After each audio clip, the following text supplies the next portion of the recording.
Hi friends, I am Dr. Lavanya, obstetrician and gynecologist and infertility specialist. మీకు pregnancy confirm అయిందా? Pregnancy confirm అయితే scanning ఎప్పుడు చేసుకోవాలనే doubt ఉందా? రండి ఈరోజు ఈ టాపిక్ గురించి మాట్లాడుకుందాం.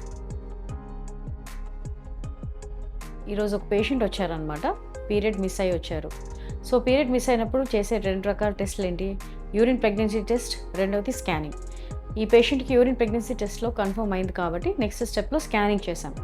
సో స్కానింగ్లో ఏం ఫైండింగ్స్ ఉన్నాయి రండి చూద్దాం. ఈ ప్రెగ్నెన్సీలో స్కానింగ్లో జెస్టేషనల్ సాక్ ఇలా కనిపిస్తుందన్నమాట. సో ఈ లోపల వైట్గా ఉండేది ఫీటల్ పోల్ అంటారు. ఈ రౌండ్ వైట్గా ఉన్నదాన్ని యోక్ సాక్ అంటారు అనమాట. ఈ స్కానింగ్లో కనుక చూసినట్టయితే ఫీటల్ పోల్ ఫామ్ అయింది, ఇంకా కార్డియాక్ యాక్టివిటీ ఫామ్ అవ్వలేదు, అంటే హార్ట్ బీట్ ఇంకా అపియర్ అవ్వలేదు అనమాట. సో ఫస్ట్ ట్రైమిస్టర్ స్కానింగ్ ఎందువల్ల చేయాలి? ప్రెగ్నెన్సీ ఎన్ని ఉన్నాయి అంటే సింగిల్ ఆర్ మల్టిపుల్ ఫీటస్ ఉన్నాయో చూడాలి, గర్భసంచి లోపల ఉందా బయట ఉందా చూడాలి, బయట ఉన్నప్పుడు దాన్ని ఎక్టోపిక్ ప్రెగ్నెన్సీ అంటారనమాట. అలాగే కార్డియాక్ యాక్టివిటీ అంటే హార్ట్ బీట్ వచ్చిందా లేదా చూడాలి, బేబీ గ్రోత్ చూడొచ్చు.